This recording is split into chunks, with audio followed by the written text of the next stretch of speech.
திராவிட முன்னேற்ற கழகத்தின் எதிர்க்கட்சி அந்தஸ்து பறிபோகிறதா? தேர்தல் ஆணையம் வெளியிட்ட முக்கியமான அறிவிப்பால் அதிர்ச்சியில் ஸ்டாலின்.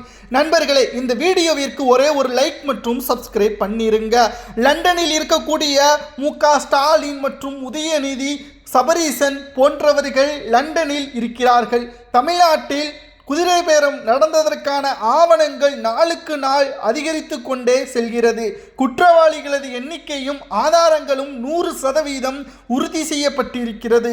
கடந்த 40 ஆண்டுகளில் எந்த ஒரு முதலமைச்சரும் செய்ய துணியாத காரியத்தை முதல்வர் விஜய் அவர்கள் செய்து வருகிறார். பல்வேறு எதிர்க்கட்சிகளும் பாராட்டுகளையும் முதல்வர் விஜய் அவர்களுக்கு செய்து வருகிறார்கள். பாரபட்சம் பார்க்காமல் ஊழல் செய்த முன்னாள் அமைச்சர்கள் மீது நடவடிக்கை எடுப்பதும், அந்த அமைச்சர்களுக்கு உறுதுணையாக, மாஜி அமைச்சர்களுக்கு உறுதுணையாக இருந்த அரசு உயர் அதிகாரிகளை இடமாற்றம், பதவி மாற்றம் செய்வதும் பாராட்டுக்குரியதாக அமைவதாகவும் பல்வேறு எதிர்க்கட்சிகள், அன்புமணி ராமதாஸ் போன்றவர்களும் தெரிவித்துள்ளனர். தற்பொழுது திமுகவின் எதிர்காலம் என்ன? திமுகவினர்கள் தற்பொழுது நிலைகுலைந்து விட்டார்கள். முதல்வர் விஜய் அவர்கள் கேட்கக்கூடிய கேள்விகளுக்கு பதிலளிக்க முடியாமல் நிர்கதையாக நிற்கிறார்கள். ஏனென்றால் திமுகவினர்கள் ஊழல்வாதிகள், திமுகவினர்கள் சொத்துக்களை குவிப்பதில் வல்லவர்கள், திமுகவினர்கள் டெண்டர் ஊழல் முறைகேடு செய்பவர்கள் என்பதை முதல்வர் விஜய் அவர்கள் சட்டப்பேரவையிலும் பொதுவெளியிலும் அமைச்சர்கள் பேசி வருகிறார்கள். ஆனால் இதை மறுக்கக்கூடிய நியாயமான மாஜி அமைச்சர்கள் இருக்கிறார்களா? நிச்சயமாக கிடையாது.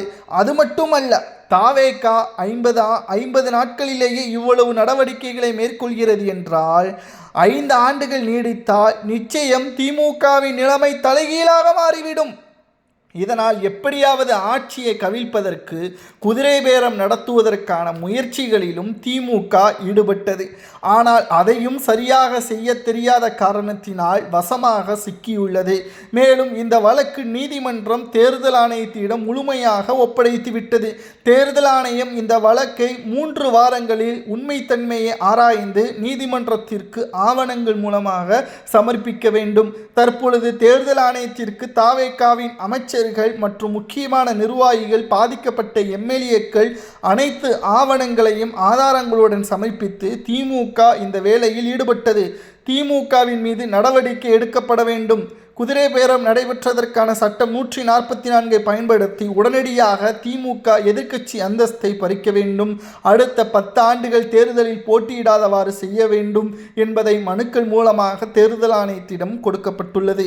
இந்த அனைத்து ஆவணங்களும் தேர்தல் ஆணையம் ஏற்றுக்கொள்ளப்பட்டு நீதிமன்றத்தில் சமர்ப்பிக்கப்பட்டால் நிச்சயம் எதிர்வரக்கூடிய அரசியல் காலகட்டத்தில் எதிர்க்கட்சியாக திமுக வருவதற்கு வாய்ப்பே கிடையாது. அண்ணா அவர்கள் உருவாக்கிய திமுக உதயநிதி அவர்களால் கொஞ்சம் கொஞ்சமாக மிகவும் மோசமான நிலைமைக்கு மாறிக்கொண்டு இருப்பதாக பல்வேறு குற்றச்சாட்டுகளும் முன்வைக்கப்பட்டு வருகிறது.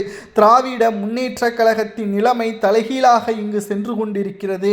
ஆனால் குடும்பத்துடன் லண்டனில் இருக்கின்ற ஸ்டாலின் அவர்களுக்கு இதை பற்றி எல்லாம் தெரியுமா அல்லது தெரியாதா என்று தெரியவில்லை. ஆனால் தமிழ்நாட்டில் அரசியல் களம், மாஜி அமைச்சர்கள் செய்த முறைகேடுகள் 5 ஆண்டுகளில் குறிப்பிட்ட சதவீதம் ஊழல் செய்திருந்தால் அதை சரிகட்டி விடலாம். ஆனால் 95% மிக பெரிய அளவில் ஊழல்கள், முறைகேடுகள், சட்டவிரோத பண பரிவர்த்தனைகள் என்று நாளுக்கு நாள் அதிகரித்து கொண்டு கடந்த 5 ஆண்டுகளில் பொதுமக்களையும் ஏளனமாக பேசியதும் தற்பொழுது ஒட்டுமொத்தமான மக்கள் திமுகவை வேண்டாம் என்றும் தாவேகா வேண்டும் என்றும் கூறியதற்கு ஒரே காரணம் என்ன தெரியுமா? கவர்ச்சி கிடையாது. இவர்களை விட விஜய் சிறப்பாக செயல்படுவார், இந்த ஊழல்வாதிகளை விட விஜய் சிறப்பான ஆட்சியை கொடுப்பார் என்ற நம்பிக்கை தான். ஆனால் சீமானுக்கு ஏன் மாற்று அரசியலை கொடுக்கவில்லை? அவர்களுக்கு நன்றாகவே தெரியும், சீமான் அதிமுகவிடமும் திமுகவிடமும் பணத்தை பெற்றுக்கொண்டு அவர்கள் வேலை செய்கிறார், ஓட்டுக்களை பிரிக்கிறார் என்பதன் காரணமாகத்தான் சீமானுக்கு வாய்ப்புகள் வழங்கப்படவில்லை. ஆனால் விஜய் அவர்களுக்கு அப்படி கிடையாது. சரியாக யார் எதிரி, கள எதிரி யார் என்பதை ஆரம்பத்தில் இருந்து வெற்றியடையும் வரைக்கும் நேரடியாக தெரிவித்து மறைந்த முன்னாள் முதல்வர் ஜெயலலிதா அவர்கள் எப்படி அரசியலை செய்தாரோ அதே போல தற்பொழுது தாவேகாவின் தலைவரும் தமிழக முதல்வருமான விஜய் அவர்கள் அரசியலை செய்கிறார்கள்.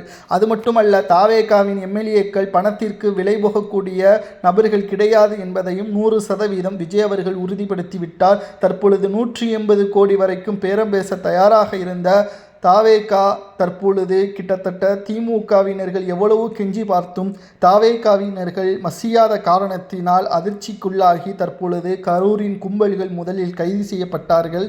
அதற்கு பிறகு பல செய்தி ஊடகங்கள் நெறியாளர்களும் கைது செய்யப்பட்டுள்ளார்கள். ஊடகங்களை ஏன் முதல்வர் விஜய் அவர்கள் சந்திக்கவில்லை என்று பலரும் கேள்விகளை கேட்கிறார்கள். இப்பொழுது புரியும், சில ஊடகங்களின் நெறியாளர்களை திமுகவின் விசுவாசிகளாகவும் அவர்களிடம் பணத்தை பெற்றுக்கொண்டு தாவேகாவின் ஆட்சியை கலைப்பதற்கும் பல்வேறு சதித்திட்ட வேலைகளில் ஈடுபடுவதாகவும் ஆதாரப்பூர்வமான தகவல்களையும் தற்பொழுது நம்மால் பார்க்க முடிகிறது. திமுக எதிர்வரக்கூடிய அரசியல் காலகட்டத்தில் எதிர்க்கட்சி அந்தஸ்தை இழக்கும், 3வது இடத்திற்கு வரும், அதிமுக 2வது இடத்திற்கு வரும் என்ற தகவலை நம்மால் உறுதியாக கூற முடிகிறது. அது மட்டுமல்ல, திராவிட முன்னேற்ற கழகத்தை பொறுத்தளவிற்கு இனி வரக்கூடிய ஒவ்வொரு தேர்தலும் பணத்தை கொடுப்பதற்கு திமுகவின் வேட்பாளர்களை தயக்கம் காட்டுவார்கள். திராவிட முன்னேற்ற கழகத்தின் செயல்பாடுகள் அனைத்தும் ஒவ்வொன்றாக மிகப்பெரிய அளவில் தோல்வியை நோக்கி மட்டும்தான் செல்லும். மக்கள் திமுக வேண்டாம் என்று கூறியதற்கு காரணம் ஊழல், மக்களை அவமானமாக ஏளனமாக பார்ப்பதுதான். ஆனால் தாவேகாவின் ஆட்சியில் அப்படி கிடையாது. மக்களுக்கான உரிய அங்கீகாரத்தையும் பாதுகாப்பையும், குறிப்பாக இலவசங்கள் கொடுத்தாலும் சரிதான், கொடுக்கவில்லை என்றாலும் சரிதான், பாதுகாப்பு தான் இங்கு முக்கியம் என்ற காரணத்தினால் தாவேகாவின் ஆட்சி 50 நாட்கள் சிறப்பாக இருக்கிறது, இன்னும் 3 ஆண்டுகள் நாம் பொறுமையாக இருந்து பார்ப்போம் என்ற மக்கள் முடிவிற்கு வந்துவிட்டார்கள். ஆனால் அதிமுக ஆட்சி அமைக்குமே தவிர திமுக இனி ஒருபோதும் ஆட்சியை அமைக்காது. உதயநிதி அவர்களது செயல்பாடுகளும் ஸ்டாலின் அவர்களது தவறான தலைமையும் திமுகவின் தோல்விற்கு அடித்தளமாக அமைந்துவிட்டது. திமுக தான் தற்பொழுது மக்கள் மத்தியிலும் இருக்கிறது என்றால், நடைபெறக்கூடிய 7 சட்டமன்ற இடைத்தேர்தலில் திமுக ஏதேனும் ஒன்றில் ஸ்டாலினை போட்டியிட வைக்கலாம். ஆனால் திமுக அது செய்யாது. அதற்கு காரணம் 95% திமுக வெற்றியடையக்கூடிய ஏதேனும் ஒரு தொகுதி இருக்க வேண்டும். ஆனால் 30% தான் வாய்ப்புகள் திருச்சி கிழக்கிலேயே இருக்கிறதாம். அப்படிப்பட்ட ஒரு மோசமான அரசியல் களத்தில்தான் தற்பொழுது திமுக இருக்கிறது. தேர்தல் ஆணையத்தின் அனைத்து விதிமுறைகளையும் திமுக மீறியதாக நீதிமன்றத்திடம் சமர்ப்பிக்கப்பட்டால் எதிர்க்கட்சி அந்தஸ்தே பறிபோகும். திமுக அடுத்த 10 ஆண்டுகளில் தேர்தலில் போட்டியிடாதவாறு ஒரு சூழலை உருவாக்கக்கூடிய ஒரு அரசியல் களமும் உருவாகும் என்ற தகவலும் வெளியாகி அதிமுக மீண்டும் ஒரு எதிர்க்கட்சியாக வரலாம். ஆனால் திமுக 3வது இடமோ அல்லது 4வது இடமோ செல்லலாம். ஏனென்றால் திமுகவின் நிர்வாகிகள் பணத்தை இனியும் இறக்க தயாராக இருக்க மாட்டார்கள். ஸ்டாலின் அவர்கள் தமிழ்நாட்டிற்கு வரும் பொழுது திமுகவின் நிலைமையை பார்த்து மிகப்பெரிய அளவில் அதிர்ச்சிக்கு உள்ளாவார் என்றும் கூறப்படுகிறது. இதை பற்றி உங்களது கருத்துக்களை மறக்காம கமெண்ட் வாயிலாக கூறுங்கள்.